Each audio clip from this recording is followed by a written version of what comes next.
Bom dia, querido irmão, querida irmã, você que nos acompanha nesse momento pelas ondas da Rádio Comunidade FM, pela web Rádio Nossa Mãe de Birité, pelas redes sociais da Paróquia de Nossa Senhora das Mercês. Sou Padre Frei José, pároco da Paróquia de Nossa Senhora das Mercês, Arquidiocese de Belo Horizonte. Seja bem-vindo ao nosso programa Pão da Palavra, no qual nós meditamos a Palavra de Deus proclamada neste domingo. Neste domingo, nós celebramos a festa da Sagrada Família. É o domingo na oitava do Natal, então celebramos a Sagrada Família de Jesus, Maria e José. Então nesse dia, nos é apresentado alguns textos interessantes. A antífona de entrada, Lucas capítulo 2, verso 16, vieram apressados os pastores e encontraram Maria com José e o menino deitado no presépio. Este versículozinho nos insere dentro deste mistério da encarnação, que é o mistério principal que nós celebramos nesse tempo do Natal. Deus que se fez pessoa humana para salvar a humanidade. Deus que se fez carne para salvar a nossa carne.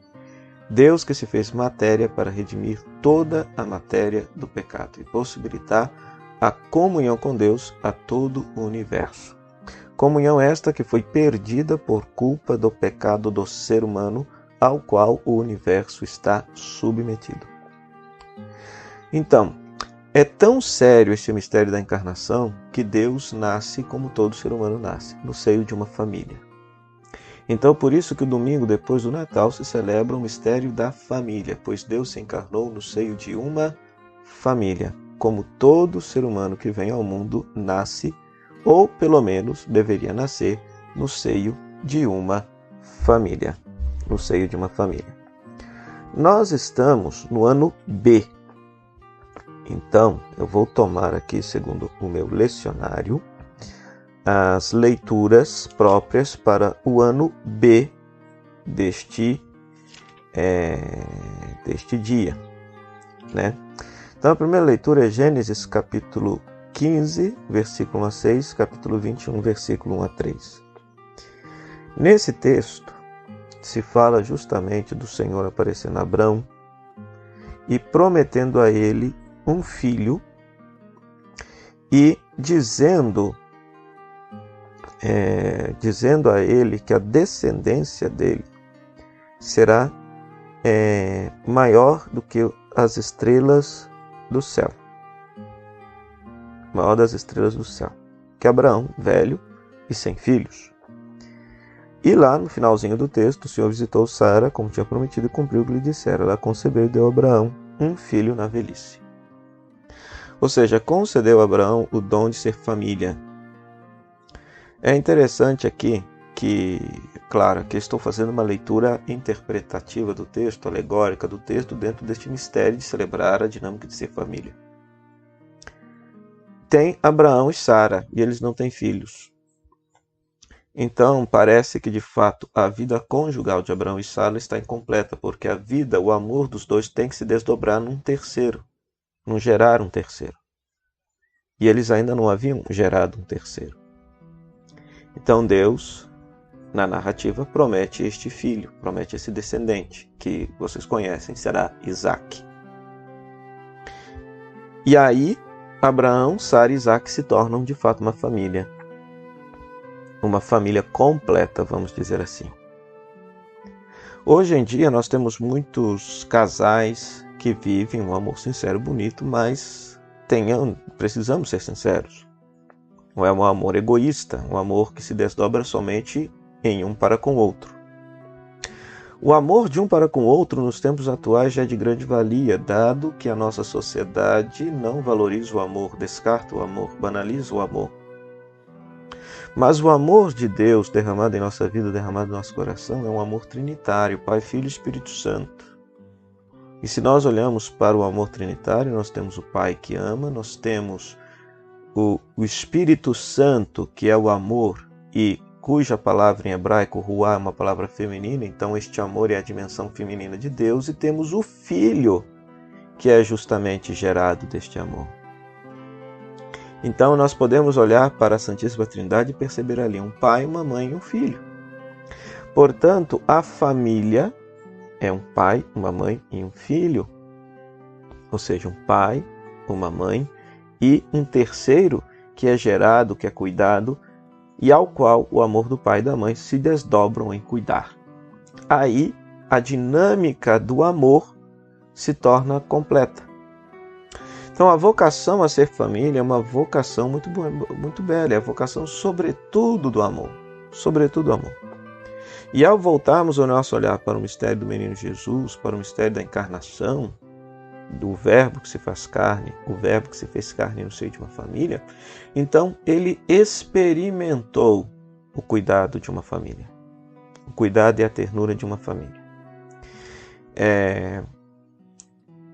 E dizemos também, em termos de teologia católica, que a presença de Cristo nas instâncias da vida, ele sendo Deus, ele sendo verbo de Deus, ele sendo filho de Deus, então ele santificou, consagrou, abençoou, purificou, regenerou, salvou aquelas experiências.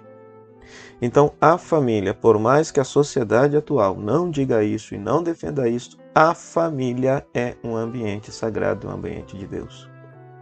É um ambiente protegido por Deus. Porque Deus, ao nascer numa família, santificou a experiência de ser família. Depois, a segunda leitura seria Hebreus, capítulo 11, versículo 8, versículo 11, 12, versículo 17 a 19. Hebreus, capítulo 11, versículo 8, 11 a 12, depois versículo 17 a 19.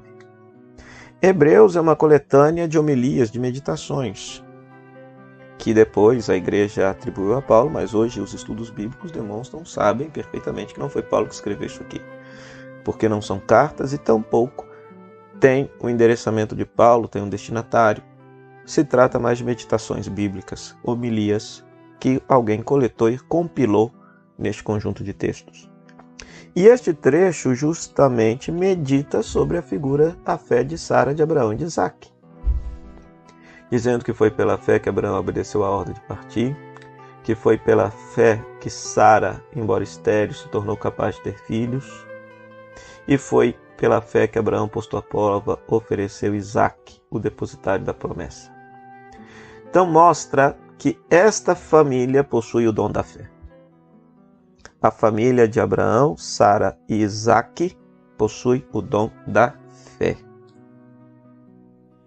E aí, nós precisamos olhar para as nossas famílias com sinceridade e perceber se a fé, se Deus, se a experiência de Deus, de fato, é algo central nas nossas famílias.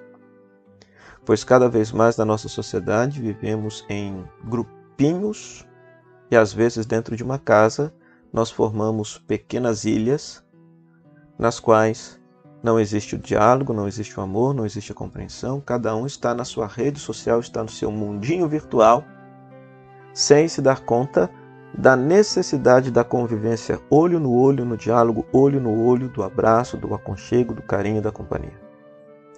Esta pandemia fez com que a gente valorizasse essa experiência, esse trato pessoal com as pessoas, porque forçou-nos a entrar de certa maneira, na realidade virtual. Então, muitos que já estavam acostumados com a realidade virtual, agora se veem obrigados e se veem necessitados de experimentar, de fato, o trato no olho, né? Então, esta família, a família de Abraão, tinha o dom da fé. Tinha o dom da fé. É o que nos diz a segunda leitura tirada de Hebreus.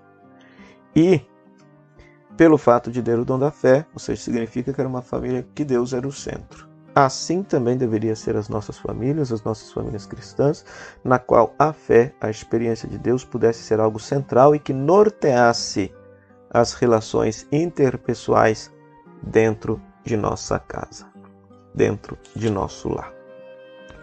Já o evangelho deste dia, que é o evangelho do ano B, Lucas capítulo 2, versículo 2, 24 a 40, Lucas capítulo 2, 22 a 40, mostra justamente o quê? Que a família de Nazaré também tinha o dom da fé, pois narra justamente a apresentação do menino Jesus no templo, ou seja, todo primogênito deveria ser consagrado ao Senhor, e fizeram isso logo após o nascimento de Jesus, logo após terem se completado os dias para a purificação de Maria. E lá, eles recebem, portanto, esta profecia do velho Simeão, dizendo que aquele menino será motivo de alegria para muitos, de queda para outros, mas que Simeão enxerga nele o Messias, o Salvador que chegou, e que por isso ele pode agora deixar esta vida em paz, porque ele viu se cumprir a promessa de Deus enviando o Salvador de Israel. Então, mostra aqui que a família de Nazaré praticava a religião judaica, que a fé era o centro daquela família, que a fé era uma referência para aquela família. Então, da mesma forma como a família de Abraão, Sara, Isaac, no Evangelho nós temos José, Maria, Jesus, Maria, José, ou melhor dizendo, José, Maria e o menininho Jesus, como também uma família cujo centro de referência, cujo sol em torno do qual todos os demais elementos rodeiam e circundam aquele elemento central, o elemento central nesta família era o dom da fé, era a prática da fé. Então era mais um exemplo bonito para as nossas famílias, é um exemplo para as nossas famílias. Por fim, apenas dizer que tudo isso está sendo dito em função do mistério da encarnação, ou seja, Deus de verdade, se encarnou entre nós, entrou na nossa vida, entrou na nossa história, salvou e redimiu a nossa vida, mas só que ele entrou na nossa vida, na nossa história, como todo ser humano nasce e vem à nossa vida e vem à nossa história. Ou do modo como todo ser humano deveria vir à nossa vida e vir à nossa história, no seio de uma família. Por isso, meu querido irmão, minha querida irmã, independentemente de como esteja a sua casa, a sua família, as relações interpessoais no seu lar, saiba, a sua família é um lar santificado, a presença de Deus se encontra ali, porque Deus se encarnou no seio de uma família, santificando, consagrando esta experiência familiar, essa experiência de relacionamento interpessoal. Que Deus te abençoe e te conceda um santo Natal. Oremos. Ó Deus de bondade, que nos destes a Sagrada Família como exemplo, concedei-nos imitar em nossos lares as suas virtudes, para que, unidos pelos laços do amor, possamos chegar um dia às alegrias de vossa casa. Por nosso Senhor Jesus Cristo, vosso Filho, na unidade do Espírito Santo. Amém. O Senhor esteja convosco, Ele está no meio de nós. Que a bênção de Deus Todo-Poderoso, Ele que é Pai, Filho e Espírito Santo, desça sobre você e sobre sua família e permaneça para sempre. Amém. O nosso muito obrigado à Rádio Comunidade FM, à Web Rádio Nossa Mãe de Birité, que nos cedem esse espaço para que a gente possa pregar a Palavra de Deus. A você, querido rádio ouvinte, internauta, que nos acompanha pelas nossas redes sociais, que Deus te abençoe. Até o próximo programa, O Pão da Palavra, se Deus quiser. Tchau, tchau.